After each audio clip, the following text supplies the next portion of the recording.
This is Zach Log the Great, and I am here tonight with my friend Travis. Hello. And also Nate. Whoa, the specter is upon thee. And we are getting together tonight to talk about the next section of Thomas Babington, Lord Macaulay's poem, Horatius at the Bridge. If I had to give it's roughly lines 99 to 200, about. I don't think it's exactly that. But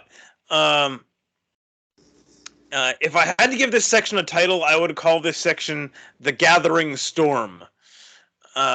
Seems like a good title for this section of the poem.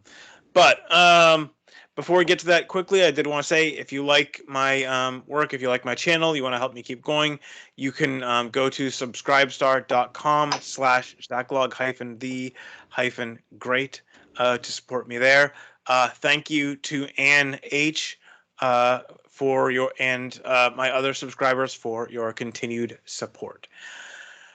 So, having said that, Nate has volunteered to read the poem for us tonight, and this time I did not leave up a somewhat goofy-looking drawing of Horatius, so I am going to just switch to the poem. There we go. So here we go, and you can let me know when you see that. Yeah, it's up. Okay. I'm actually going to go back a few lines. I'm going to start at "A proud man was Lars Porsena." Okay. Because it kind of like, yeah, it's like last time on Horatius.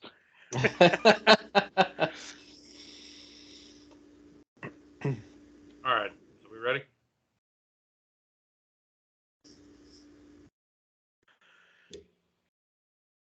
Yes? Okay, go ahead. All right. A proud man was Lars Porsena upon the trysting day, for all the Tuscan armies arranged beneath his eye, and many a banished Roman and many a stout ally. With a mighty following to join the muster came the Tusculan Mamilius, prince of the Latian name. But by the yellow Tiber was tumult and affright.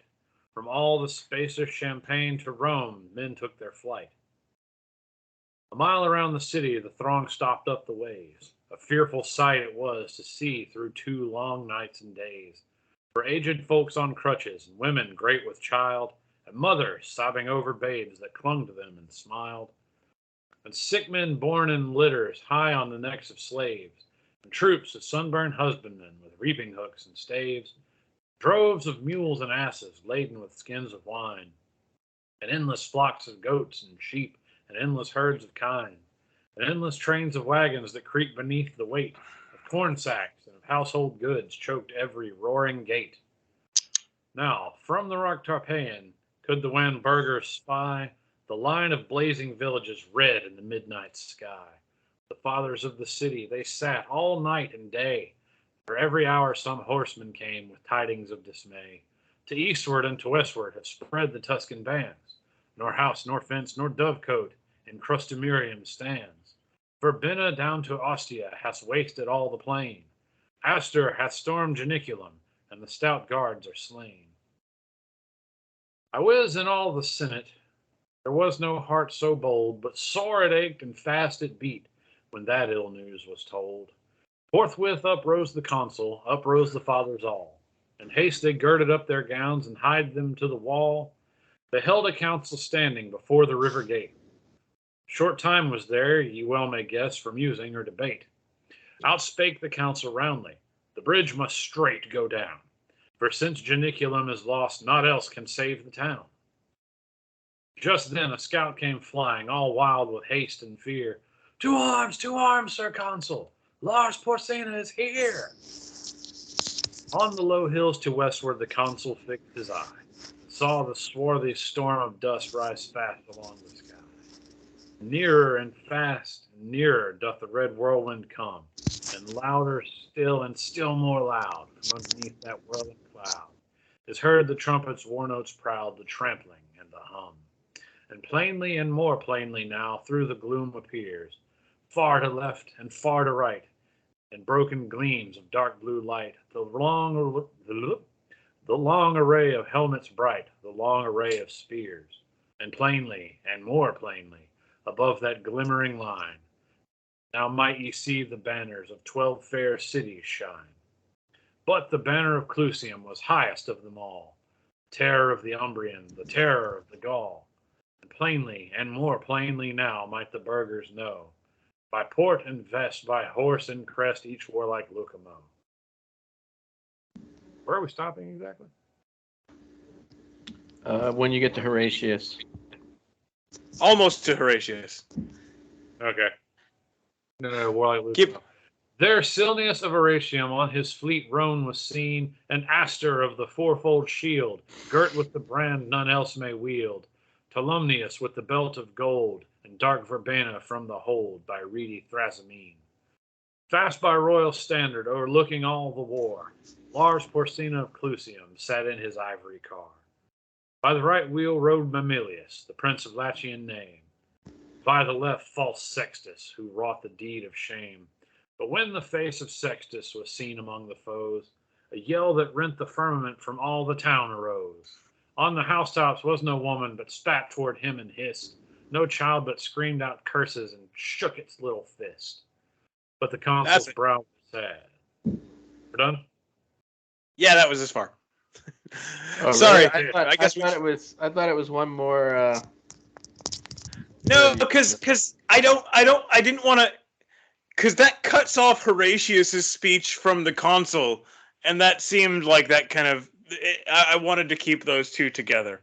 Anyway, so. But you can just do what Nate did and do the intro, the what you missed last week. Well, there is that, but I was I'm doing this partly reflecting the sections I recorded the poem in. So Gotcha. That was how I had to, because I'm breaking up a 600-line poem into sections, I had to try and figure out what looks kind of like a scene, which takes more thought than you might expect. So, Travis, since you were not the one just reading for 5 minutes, would you like to lead off with your thoughts on this part? Sure. Someday I'm going to actually come up with some thoughts ahead of time to answer that question, but I never seem to do it. The thing that actually struck me is, like, looking back on what we did on the last, the first 100 lines. It's very interesting because when you read that, it feels like, Parse, whatever his name is, Lorsanum. It's like he's the hero, and you're watching the protagonists, all gathering to arms to go and attack, something that's a force against them. But in this section, it's shifting over to where you're starting to see Rome as the hero, but you don't even feel that way. I mean, it feels kind of dark. It feels sort of like, okay, Rome's in trouble. It doesn't have that light, airy feeling that we kind of talked about in the first section, where you got, the lasses, walking around in the sunlight and I don't remember what it was even, but it's got a different feel to it. But generally, we think of Rome as the protagonist, the hero of this story. Sextus is the villain. Pars Lorsena is just sort of the dupe that Sextus is using against them. So I feel like, I guess what I'm saying is, it's interesting that the way that the poet has set the story up, so that really it's sort of unclear who the hero and who the villain is in some ways. And I will leave it at that. Yeah, the first time I read through this, like I'm like, okay, Lars, because there's Lars Porsche. Okay, here's this guy, and he's getting together an army. Okay, and now we're looking at Rome, and like, yes, if you're reading this the first time and you don't know any of the backstory, then like who or what whose side you're supposed to be on is not immediately obvious. However, it is also titled Horatius at the Bridge, and thus far we have neither seen Horatius nor a bridge. So that should be some clue as to that we haven't really reached the main part of the poem yet, or the heart of the poem, I guess you could say. Well, I mean, nothing makes a better, nothing makes a better triumphal story than, the enemy that everybody's talking up, and then you club them in the head. It's like, yeah. I mean, if there's somebody I figure I can beat, and everybody's talking about how unbeatable he is, but I'm like, I'm going to crush him, then yeah, I'm going to be like, yeah, no, he's really tough, guys. He's the greatest there ever was. I'm so worried about this fight. And then you go out there and break his neck open. And you're like, oh, look at that. He was the best fighter there ever was until me. It's this is really just a hype job for Horatius and the boys, because it's like, yeah, check out how dope his enemies are. These guys are strong. All of them got names. This is gonna be crazy. Now I'm just and fourfold shields. I don't know what the fourfold shield means. It's mentioned a few times. I don't know what it means. But I should probably look that up. There is probably information on this. Before we come back for the next section, I will find out what the fourfold shield means and explain it. But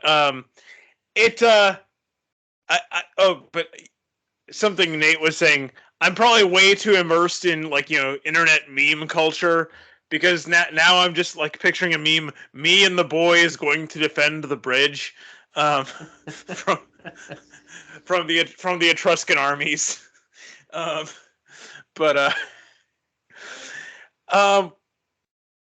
In fact, now I might have to do that. But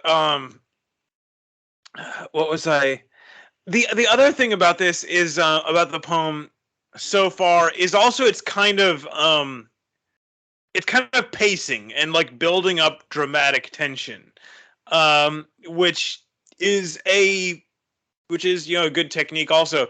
And to use a possibly silly analogy, it actually reminds me a little bit of the beginning of the first Half-Life game. Okay, because if you've played Half-Life, the first 20 minutes of the game is just this scientist getting to work, getting suited up, and getting this experiment running before the entire world blows up. And it's just like, okay, something's happening, and and it drops little hints that there's maybe a problem coming, but you're not. But it doesn't just drop you in the middle of it, and it does. If you do it properly, it does make the arrival of the main action much more interesting. So. How about you, Nate? I was looking up the fourfold shield, and it seems like his shield might be 4 times the size of anybody else's. Like, he's got a properly just bonkers shield to go with his properly bonkers, greatsword, just to show that, yeah, I'm the stoutest guy out here. So there is a part later in the poem where it doesn't come right out and say it, but it kind of implies he's a giant. And so Aster is a boy. Hefty boys. So, we've got, like I said, so, we've had the whole everybody gathers to Lars, and then we've had the the refugees flee screaming to Rome.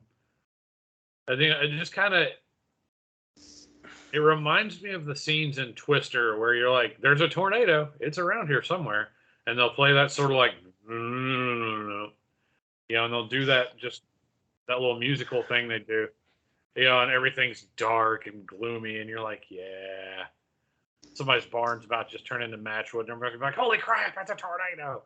And so they're like, "Oh God, Janiculum!" And then it's like, "Oh no, it's here! Everybody, get in the cellar!" And the consoles are all like, "Oh no, why weren't there sirens?" Just like I said, it really has that whole Gojira kind of feeling to it. It is kind of interesting because the city fathers, the elders, the leaders of the city, now that they don't have a king, which is what this whole thing is about. But they're up all night and day, getting reports, trying to plan out what to do, and apparently Lars Porsena shows up more or less like they know stuff is going on. People are fleeing, people are fleeing from these outlying villages, trying to take shelter, and the Etruscan armies are tearing up everything outside. And then like, okay, well, I guess we got to take the bridge down. Guys, he's right over there. Oh crap. Oh no, he's on the bridge. That's a problem. And boys, we should really put some more guns up there before the Japanese send aircraft here. Sir, Japanese aircraft. Damn it! This is the worst Sunday. It does make me sort of wonder who the general was and why there weren't scouts out there telling them when they were going to arrive. I'm imagining those scouts are dead. Well, that could be. I mean, the first time, they're hearing that these guys are coming down, and they've destroyed all of this stuff, and then they're counting on Janiculum as the sort of gateway town to the bridge to hold, because there they posted stout guards. It's just that Biggie Astor took them down. And and so it's what was I gonna? Let me take a look here. And it's it's also kind of interesting, the idea. Like, I'm trying to imagine like a superhero movie, in kind of a modern style, where like for the first half hour you follow this guy around, and you're like, oh yeah, and you see how he gets his powers, and you're like, oh, this is the hero, and then he's like robbing a bank, and you're like, and someone else comes in to stop him, and you're like, wait, what? This was not the story, huh? And from there, like, the movie shifts focus, and you find out you've been following, the villain, and you're now with the hero. I like how it's written too. It's like just the repetition of it, and sick men, and troops of sunburned, and droves of mules, and endless flocks, and endless trains, and all of this stuff, and it's like, just. It really does feel like a drumbeat of doom. Yeah, it does have that drumbeat feel to it.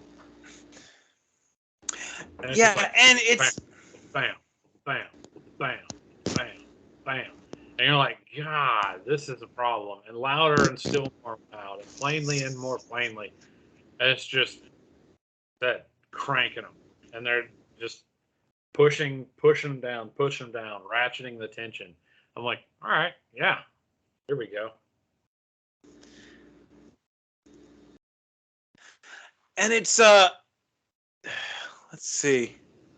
Oh, by the way, Lucamo, because I had to look this up, and I assume others, most others are in the same position.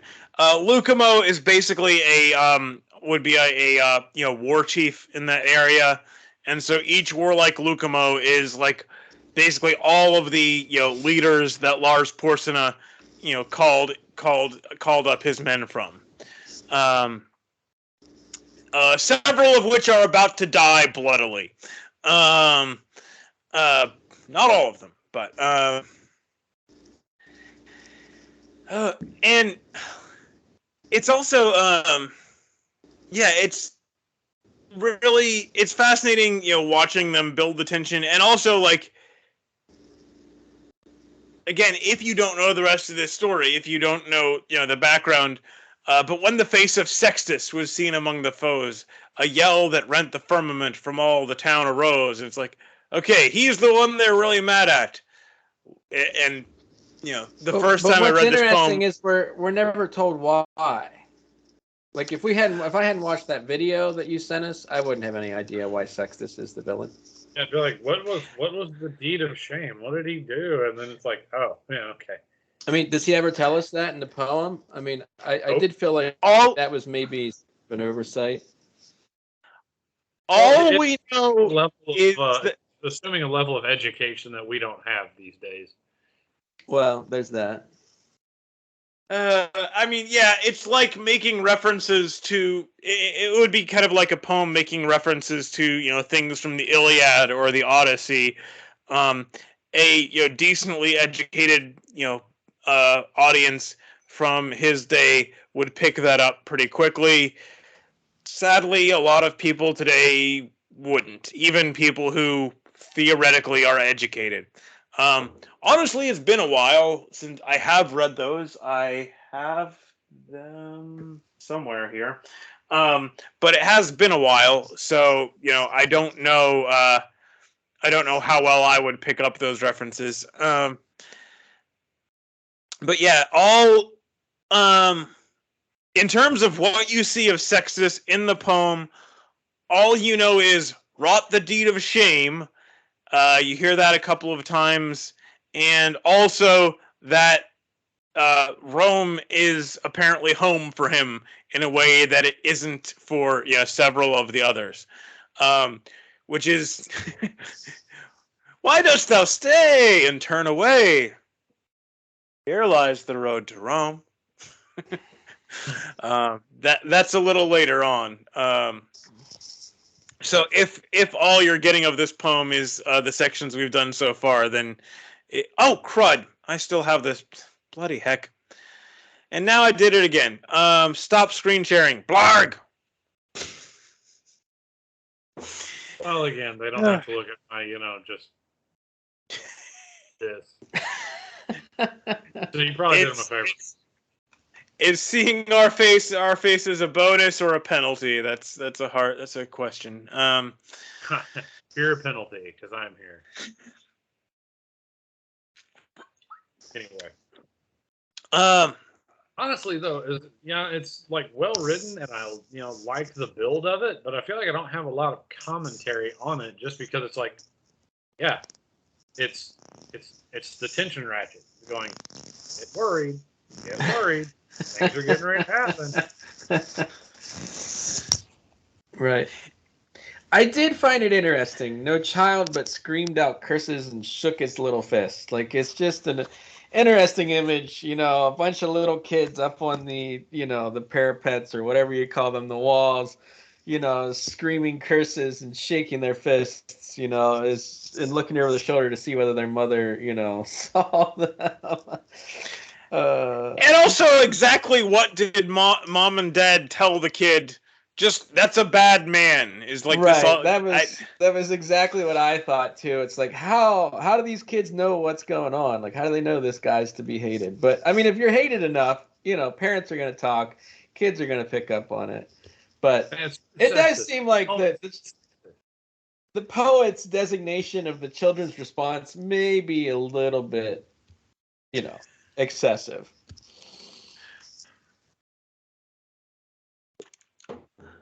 I would just hate to be in the streets on, under the housetops where all those women are spitting. You're like, what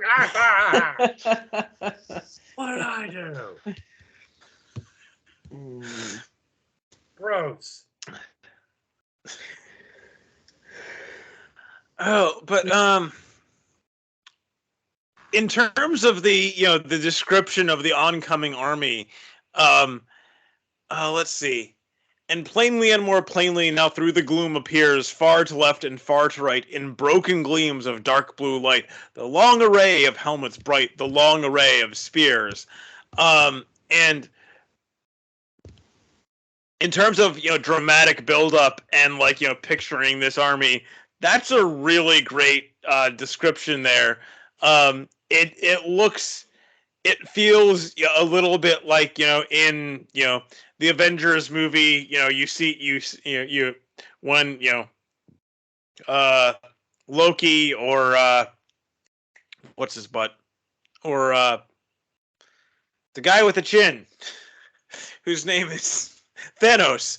And, they have these, vast alien armies, lining up behind them. It feels a little bit along the same lines.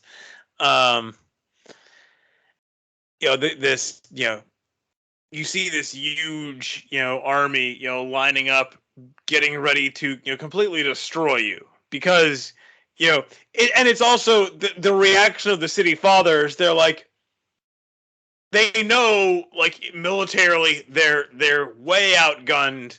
It's 100% defense on this, and if they actually reach the city, we're done. And so, far to the left and far to right, it's like, hey, can you see the end of the enemy lines over there? No, I can't. How about over that way? No, they're out of sight in that direction too. We're screwed, aren't we? Yes, very much. What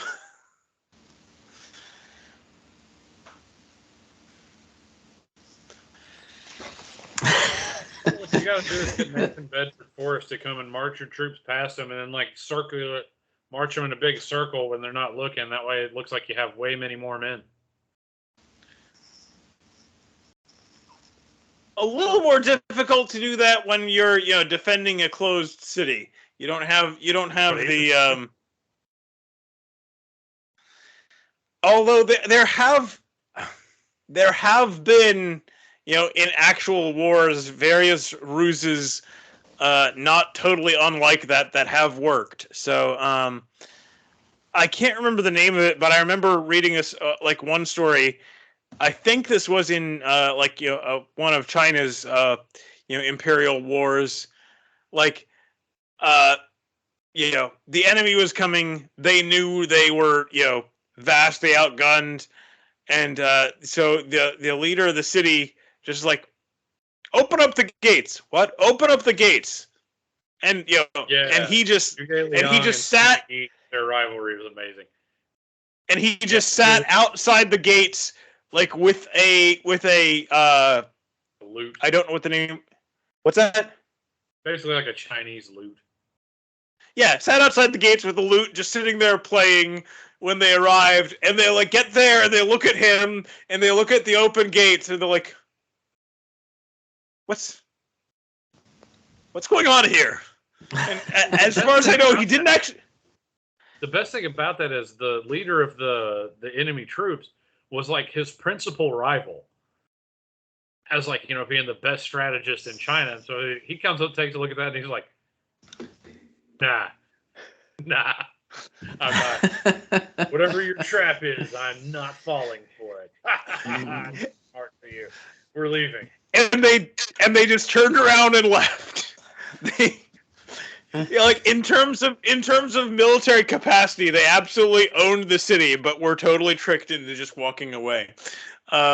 This isn't quite that kind of story. And in terms of the poem, I'm glad it's not. But yes. I gotta look up the name of that guy, find out who that was. And so, by the way, in terms of build up, in terms of lead up for our audience, by the way, next week we are getting to, or not next week, next time we do cover this, we'll be getting to in my opinion, one of the best martial speeches in English literature. And the part that is the reason I had to do this poem. I could have done just that part, but I thought, you know what, I'll find a way to work to cover the whole thing. So, um, The guy that did the town trick, his name is Chinese, so get ready for mispronunciation. Zhuge Liang, Zhuge Liang. Zhuge Liang.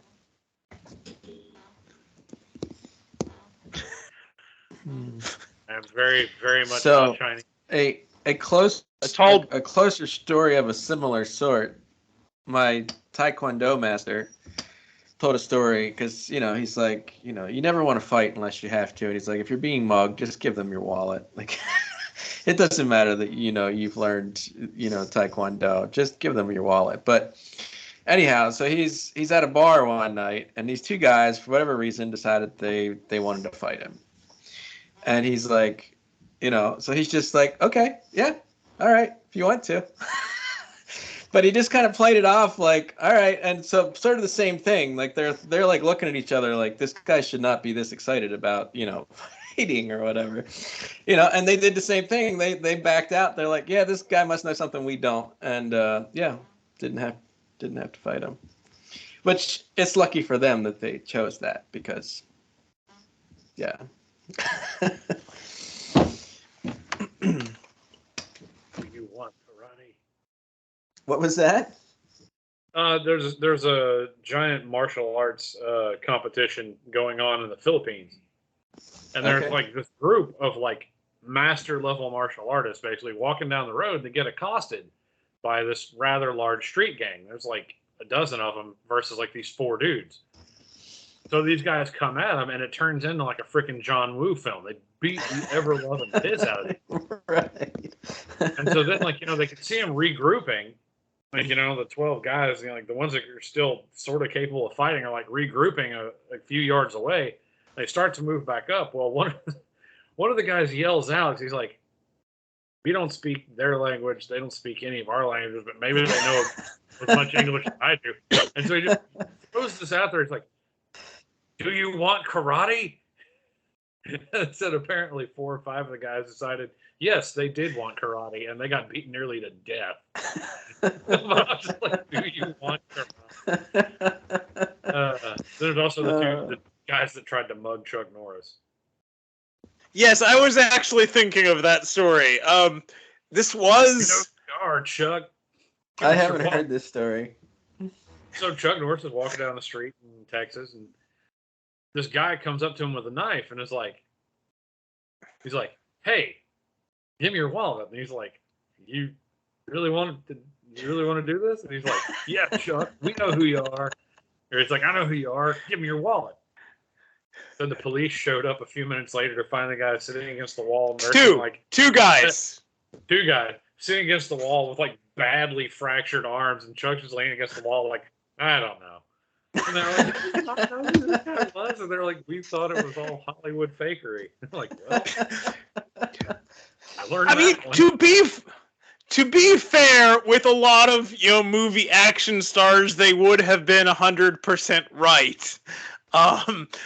Here's a hint to everybody. He's just not Keanu Reeves either. That guy learns the skills. I've seen him do 3 gun, and I'm like, you're competitive level, dude. You ever get tired of acting? Go be a shooter, because the man can run a gun. Yeah. Oh, then there's the guy that tried to stab that Marine outside of a Toys R Us. No, a Best Buy. I heard about this one. I don't know if I 100%. Basically, a guy runs in, tries to rob a Best Buy with a knife. Like, he grabs a thing, pulls out a knife, and is trying to run out. Outside, there are some Marine reservists who are collecting Toys for Tots. Well, he runs into them. Like, literally, physically runs into them. and he stabs one of them. The paramedics come by, they arrive like 10 or 15 minutes later to pick up the assailant, and they find him with like a broken arm, a broken leg, like he's missing several teeth. He's got contusions and scrapes all over his body. He's got like 3 broken ribs. Like he's got both of his eyes are black, and he's just bleeding all over the place. And that's because he fell off the curb.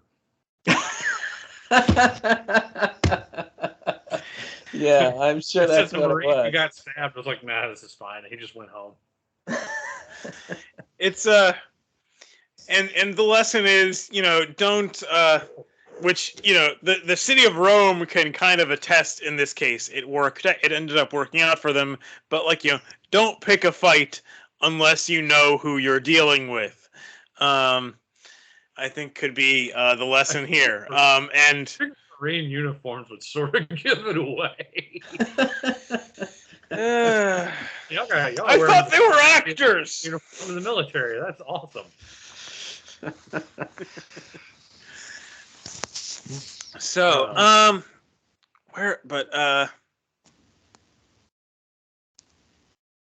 let's see. I'm trying to go. So it is. So do we know anything about, okay, they've got this whatever place that they took that was supposed to be like, if this falls, then we're in trouble. Janiculum it's a hill just outside the city. There's a temple to wait, to whom?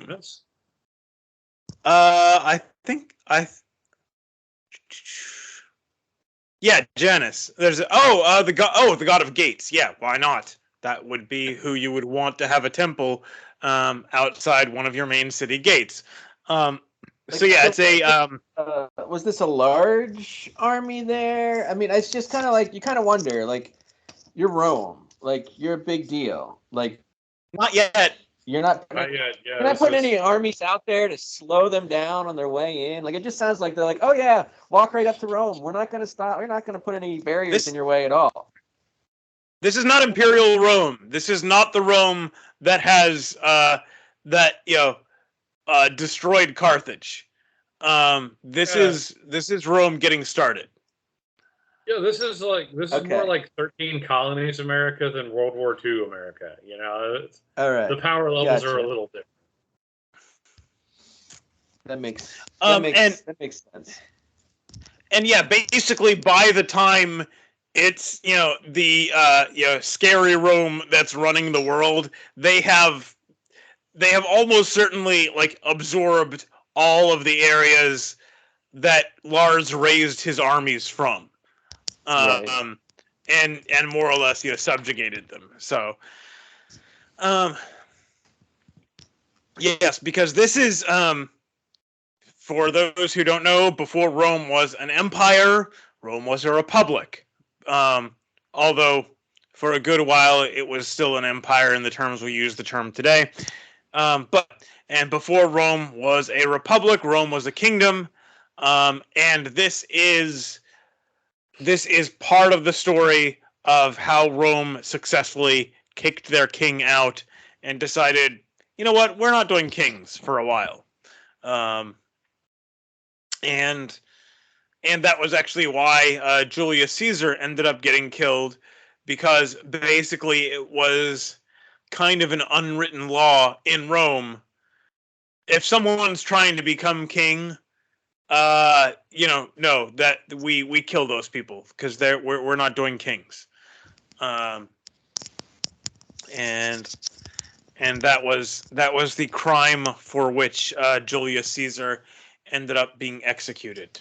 I guess would be one way of putting it.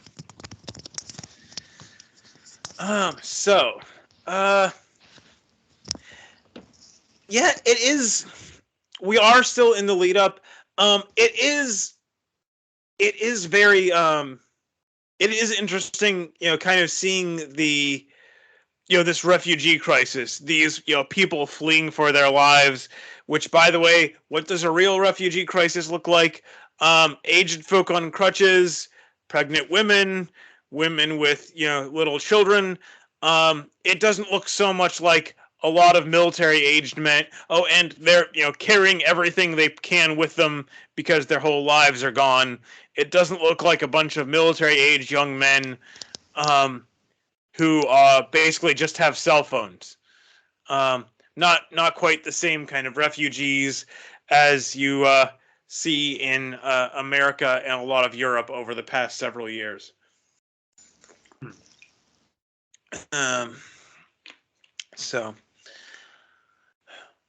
But yeah, it's kind of scary to think about.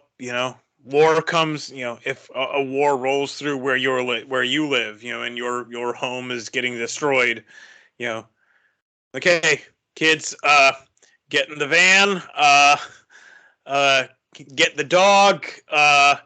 Get all the food we can. We gotta move. And just imagining how that looks, and imagine trying to continue your life, and a lot, as wars were done in those days, probably a lot of their homes were gone by the time they got back, and they just had to talk about how you can see the line of fire from the burning villages over the hill, kind of like the sky's on fire. Neat. Hey, look that way! Isn't that where our house is? No, honey, that's where our house was. Magic in the sky. Okay.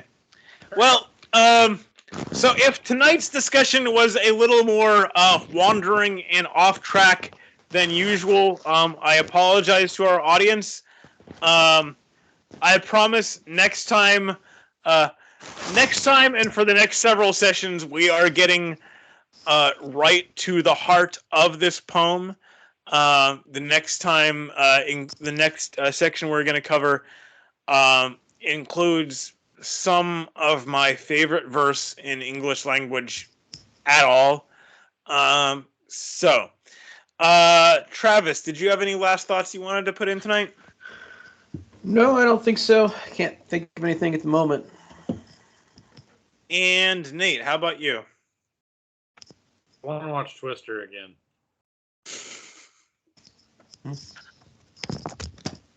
Okay. Well, thank you both for joining me, and to our audience, thanks for watching. God be with you.